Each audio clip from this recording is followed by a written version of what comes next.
More and more companies are discovering the potential of OKRs. But if OKRs are not implemented correctly, they will not provide the improvements you were looking for. And if you don't succeed in moving from initial implementation to OKRs being fully embedded in your everyday, ultimately, your OKR initiative will fail. I'm Gemma, and I want to share with you the top 5 OKR mistakes that organizations make so that you can avoid them. Before I do, let's have a recap on what OKRs are. OKR stands for Objectives and Key Results. OKRs are the goal-setting framework that was originally adopted by Intel, then Google when Google was small.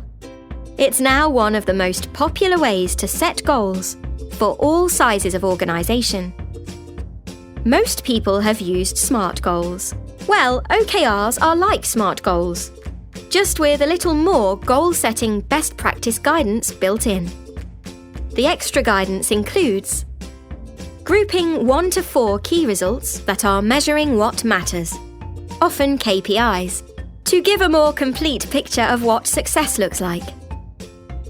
Horizontally aligning and cascading OKRs using hierarchical relationships to improve alignment.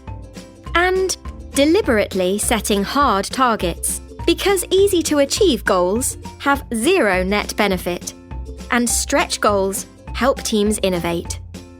Mistake 1. The first common OKR mistake is creating key results that are actually projects or tasks. Key results should ideally contain metrics. These metrics have a target value that is usually to be achieved by a standard period of time, like the end of a quarter or year. If key results do not have metrics with target values in, and are actually activities to be completed, like projects or tasks, they are likely to be what are called initiatives. Let's look at an example. Imagine a fast-growing financial tech company with an amazing online savings app for young people. They have a Q4 objective called Deposit More, More Often, which is also one of their 3 strategic pillars. The key results have the hard-to-achieve targets of acquiring $70.5 million of new deposits and increasing the average monthly deposit value from $245 to $500. The engineering team have created an initiative that aligns with this OKR based on the completion of an epic called Rounded Up Savings. Here, a user of the app has their card purchases rounded up to the nearest dollar and saved in their account. This initiative has a target completion date of the 10th of November. It's not just engineering that's working towards this OKR. A cross-functional team made up of people from marketing, product management, and engineering has created an OKR that is also aligned. Their Q4 objective is called We Are Scaling. Their key results are increase the number of new app downloads to 150,000. This is owned by the Chief Marketing Officer. Increase the download to deposit conversion rate to 25%. This is owned by the Chief Product Officer. Marketing have project boards for each of their marketing channels in Trello. These will run for the duration of Q4 that are aligned with the download key result. Product management has created an initiative, UI and UX improvement specs. This project is aligned with the conversion rate metric. Once the UI and UX specifications were complete, engineering aligned a new initiative to implement them, based on an epic with a target due date of the 19th of November. Everyone hopes they will significantly improve the deposit conversion rate. In this example, there was a clear distinction between the goals that have been set and how teams are going about achieving them. Notice how the We Are Scaling objective only succeeds if they scale downloads and deposited savings. The combination of the 2 metrics together makes a much better goal. Mistake 2. The second mistake is related to the first. Teams can often add poor metrics to their key results. The issue of key result metric selection is similar to those of KPI selections. It's common to see teams selecting metrics that are easy to track, rather than what needs to be tracked. Or teams choose metrics that are not good lead indicators and predictors of future performance. Both of these problems can be solved with better KPI planning.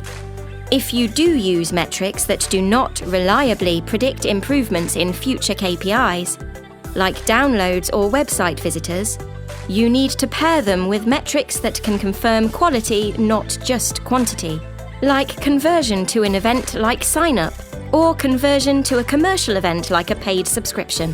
Which brings me to mistake 3. Easy to achieve, business-as-usual targets are set. Hard goals create ambition and drive innovation.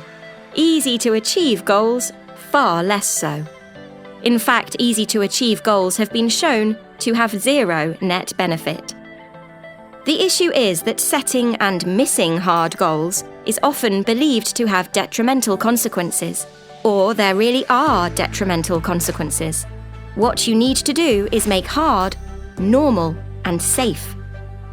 This means agreeing hard targets and adjusting the definition of success in line with difficulty. Make less than 100% safe.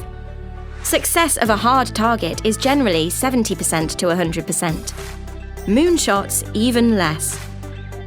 So, we've got key results that are not initiatives, we're targeting metrics that matter and are good predictors of performance, and we've set hard targets.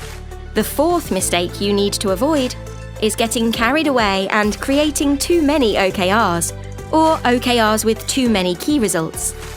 Good OKRs are like a good strategy. You are more likely to succeed when you're focusing your resources on fewer areas of maximum impact, as opposed to setting goals for everything and never really focusing on anything. So now we've got key results that are not initiatives, we're targeting metrics that matter and are good predictors of performance.